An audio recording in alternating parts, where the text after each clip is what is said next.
the hunt and I set the pace when I'm running. I always take what I want and I always give it 100. Don't need a bank, no I'm funded. Play the game like it's nothing. I'm always thankful for something. Don't take for granted, stay humble. Now wake up, it's time to look at the enemy. Look in the mirror if he is no friend to me. It's not. Don't forget to subscribe and push the notification bell for you not to miss our upcoming updates.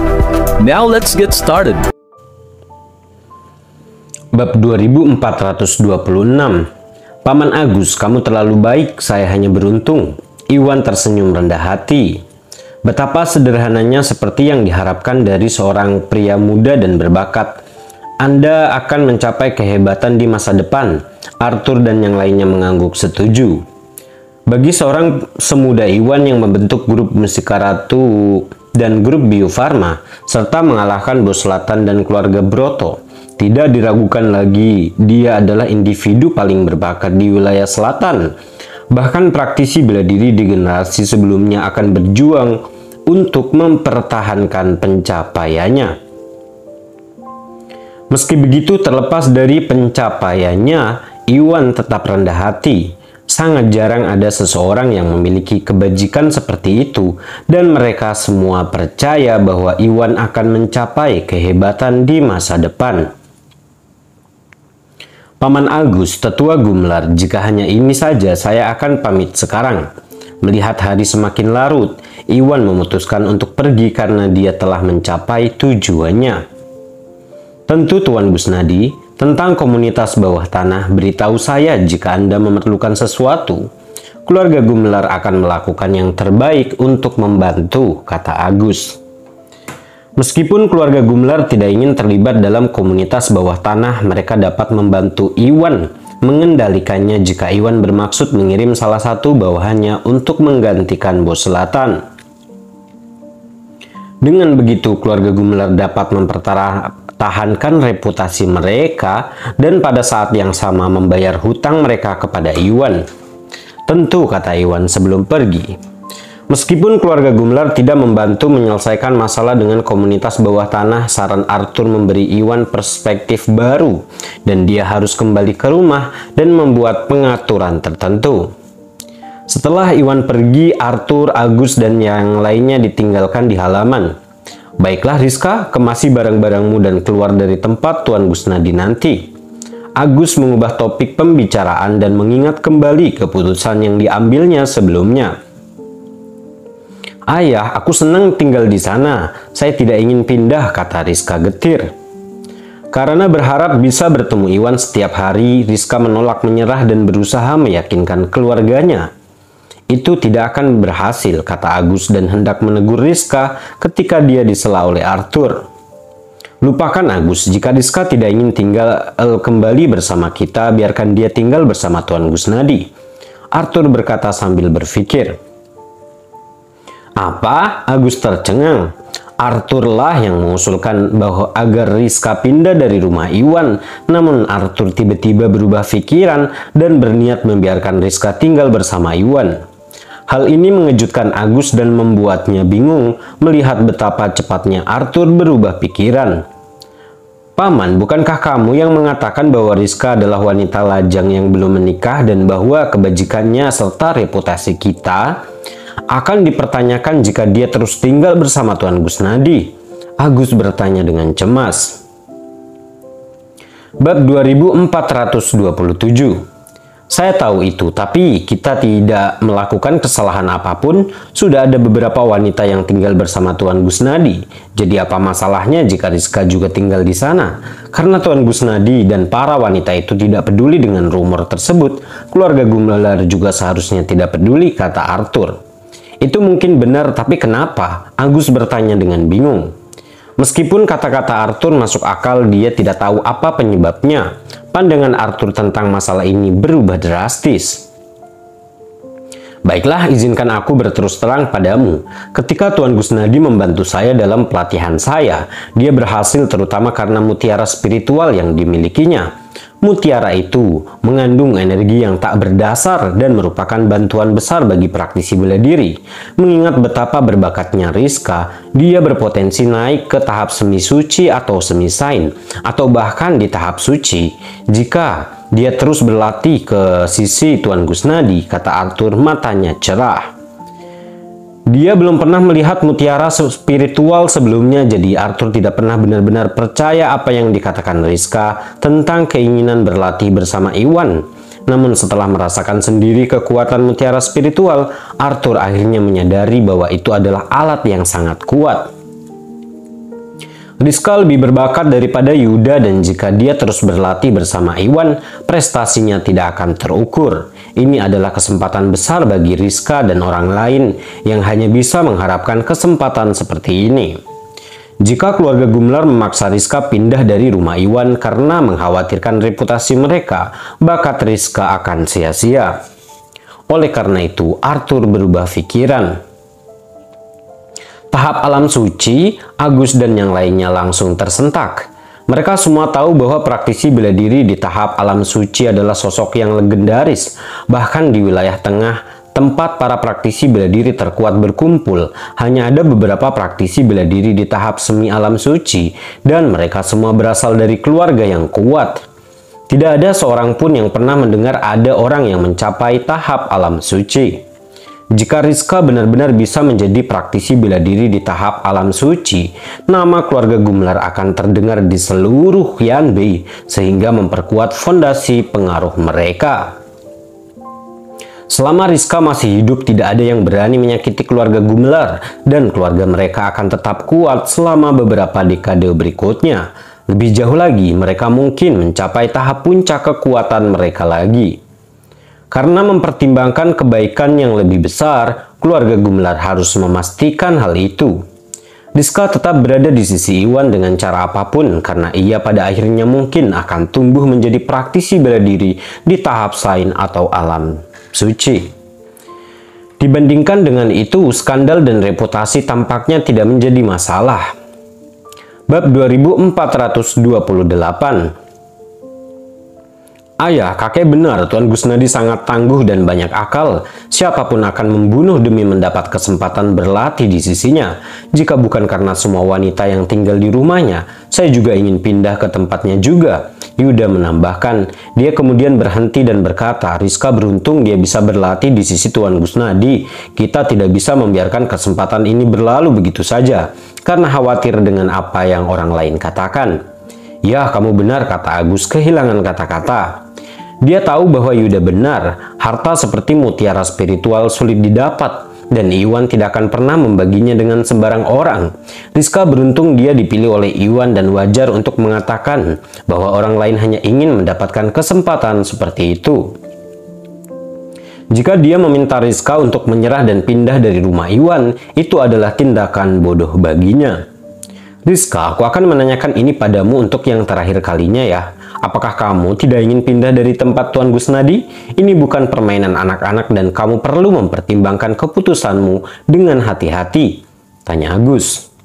Setelah mendengar apa yang dikatakan Arthur dan Yuda, pikiran Agus mulai berubah dan dia memutuskan bahwa yang terbaik adalah Rizka berlatih di sisi Iwan. Namun karena kebaikan Rizka mungkin dipertanyakan jika dia melakukan hal tersebut.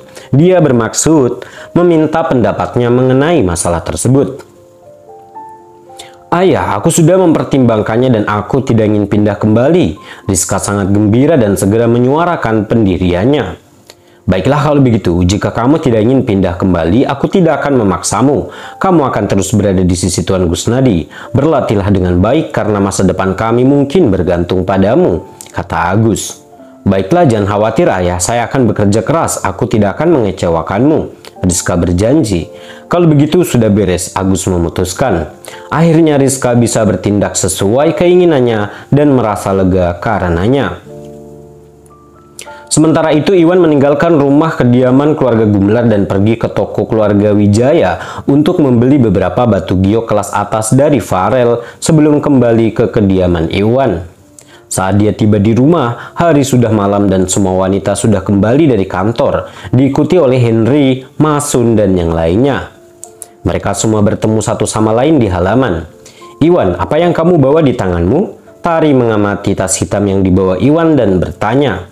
Hanya beberapa batu giok yang saya butuhkan, kata Iwan sebelum menoleh ke Henry, Masun, dan yang lainnya. Henry, Masun, beberapa dari kamu akan mengikuti saya. Ada sesuatu yang perlu kamu lakukan. Ya Tuan, Henry, Masun, dan yang lainnya berkata. Tari, kamu dan yang lainnya baru saja pulang kerja kan, jadi masuklah ke dalam dan istirahat. Saya perlu menyelesaikan sesuatu, kata Iwan kepada keempat wanita itu sebelum menuju gunung bersama Henry, Masun, dan yang lainnya. Bab 2429. Di atas gunung, Iwan memimpin bawahannya ke tempat kosong dan berhenti. Tuan Gusnadi, apa yang perlu kami lakukan? Henry, Masun, dan yang lainnya memandang sekeliling hutan lebat dan bertukar pandangan bingung. Ya, aku bermaksud meningkatkan level kekuatan kalian, jelas Iwan. Orang-orang ini, terutama Masun, Spencer, dan yang lainnya mengikuti sejak lama dan dia tahu bahwa mereka setia dan dapat dipercaya. Kecuali Henry dan Candil, yang lainnya terlalu lemah. Dan untuk mengatasinya, Iwan bermaksud melatih Masun, Spencer, dan yang lainnya untuk memperkuat kekuatannya.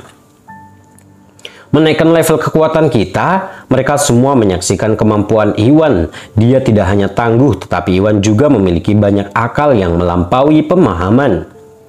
Merupakan kabar baik bagi mereka semua bahwa Iwan ingin membantu pelatihan mereka. Tetap saja mereka mengingat kembali apa yang dilakukan Iwan di masa lalu dan bagaimana dia tampaknya telah menghabiskan banyak metode. Seketika mereka pun bertanya-tanya trik apa lagi yang mampu dilakukan Iwan. Candil, Leo, Austin, kemarilah. Tak satu pun dari kamu yang pernah meminum pil matahari sebelumnya kan? Saya sudah membuat batch baru, jadi kalian masing-masing akan mendapatkan satu, kata Iwan dan mengeluarkan botol putih untuk mengambil 3 pil matahari. Pil matahari? Benarkah? Leo dan Austin sangat gembira. Karena stok pil matahari tidak mencukupi, Leo dan Austin sebelumnya diberi 2 pil pembersih. Pada saat itu, Spencer, Masun, dan yang lainnya diberi pil matahari dan diberi kekuatan karena itu. Karena pil pembersih tidak sesuai dengan kondisi mereka, Leo dan Austin tahu betapa langka dan kuatnya pil matahari dan sama-sama bersemangat karena Iwan tidak melupakannya. Tuan Gusnadi, terima kasih. Leo dan Austin berlutut di depan Iwan setelah menerima pil tersebut. Laki-laki berjuang untuk orang-orang yang melihat nilai dalam diri mereka. Iwan tidak pernah meremehkan mereka dan melakukan yang terbaik untuk membantu pelatihan mereka. Tak satu pun dari mereka tahu bagaimana membalas kemurahan hati Iwan dan hanya bisa bersumpah untuk melayani Iwan dalam segala cara. Baiklah, bangunlah kalian berdua. Saya harap kamu akan berlatih dengan baik. Jangan mengecewakanku ya, Iwan tersenyum. Ya Tuan, kami tidak akan mengecewakanmu, Leo dan Austin berkata dengan tekad sebelum berdiri. Tuan Gusnadi, apa itu pil matahari? Bertentangan dengan reaksi mereka, reaksi Candil yang belum pernah melihat pil matahari sebelumnya. Merasa bingung mengapa Leo dan Austin begitu senang setelah mendapatkan pil tersebut. Bab 2430. Sebelum Iwan dapat berkata apapun, Henry menjelaskan, Candil, pil matahari dapat membantu praktisi bela diri mempraktikkan metode cahaya dan meningkatkan kekuatan mereka. Mengingat betapa kuatnya dirimu, kamu mungkin bisa mencapai tahap menengah yang muna dengan bantuan pil matahari. Henry telah menggunakan pil matahari dan mencapai tahap yang muna dari tahap semi yang muna di masa lalu. Karena Candil jauh lebih kuat daripada dirinya dan hampir mencapai tahap menengah yang muna, ia menyimpulkan bahwa Candil akan mencapai tahap menengah yang muna dalam sekejap. Apa? Henry, apakah kamu baru saja mengatakan bahwa saya bisa mencapai tahap menengah yang muna setelah meminum pil ini? Lelucon macam apa itu? Candil benar-benar tercengang. Menurut pengalamannya sangat sulit untuk melakukan terobosan dan semakin tinggi levelnya, semakin menantang pula. Selain itu, Candil semakin tua dan peluangnya untuk naik ke level kekuatan berikutnya sangatlah kecil. Namun Henry menyatakan bahwa pil saja dapat membantu mengatasi hal tersebut, jadi Candil langsung menganggapnya sebagai lelucon. Henry mempermainkanmu mengingat tingkat kekuatanmu saat ini. Pil matahari memang bisa membawamu ke tahap menengah yang muna. Iwan mengangguk setuju. Dia sudah menguji efek pil matahari baru di rumah keluarga Gumlar dan Arthur berhasil naik ke tahap puncak alam yang Muna dengan bantuan pil matahari. Jika pil itu efektif untuk Arthur yang jauh lebih kuat daripada yang lain, pil itu juga akan berhasil pada Candil dan membawanya ke tahap menengah yang Muna. Iwan yakin bahwa Candil akan berhasil bersamanya. Tapi bagaimana mungkin? Candil tersentak tak percaya, berjuang untuk percaya bahwa pil matahari mengandung kekuatan yang luar biasa. Kamu hanya perlu mencobanya dan mencari tahu, Iwan berkata dan mengeluarkan 2 piring batu giok bening dari tasnya. Kemudian Iwan melemparkan piring lainnya ke Masun, Iwan, dan Austin. Masun, kalian bertiga akan mengubur lempengan batu giok ini di tempat yang saya tunjuk. Aku akan membantu Candil dulu. Ya Tuan, kata Masun dan 2 lainnya. Di bawah bimbingan Iwan, mereka menanamkan 36 tanaman batu giok untuk membentuk lingkaran konvergensi cahaya yang mengikuti 9 istana dan 8 tigram. Lingkaran konvergensi cahaya dapat mengumpulkan energi cahaya dari atmosfer dan membantu Candil dalam pelatihannya. Meskipun matahari sedang terbenam dan lingkaran konvergensi cahaya tidak dapat mencapai efek puncaknya, itu lebih baik daripada tidak sama sekali. Iwan kemudian memberi isyarat kepada Masun dan yang lainnya untuk membentuk lingkaran konvergensi energi menggunakan sisa 18 keping batu giok. Lingkaran konvergensi energi mengumpulkan energi spiritual dari udara, dan karena energi spiritual bekerja dengan cara yang sama seperti energi sejati, hal ini memberikan dampak positif pada praktisi bela diri, membuat latihan mereka menjadi lebih efektif. Karena rumah keluarga Gumlar kekurangan energi spiritual, lingkaran konvergensi energi tidak akan berbuat banyak, jadi Iwan tidak membuang waktu untuk membangunnya. Namun situasinya berbeda saat ini karena Iwan secara khusus mengumpulkan bahwa hanya di dekat gunung untuk menanam lingkaran konvergensi energi. Meskipun energi spiritual di dasar gunung tidak semurni di puncak gunung, hutan yang mengelilinginya menyediakan energi yang cukup untuk berkumpulnya lingkaran konvergensi energi. Selain itu, energi spiritual di puncak gunung telah dialihkan ke kediaman oleh Iwan, jadi tidak akan efektif baginya untuk membuat lingkaran konvergensi energi di sana. Oleh karena itu, Iwan memutuskan untuk membawa bawahannya ke bawah gunung. Dengan bantuan lingkaran konvergensi energi dan lingkaran konvergensi cahaya, Candil seharusnya mampu membuat terobosan.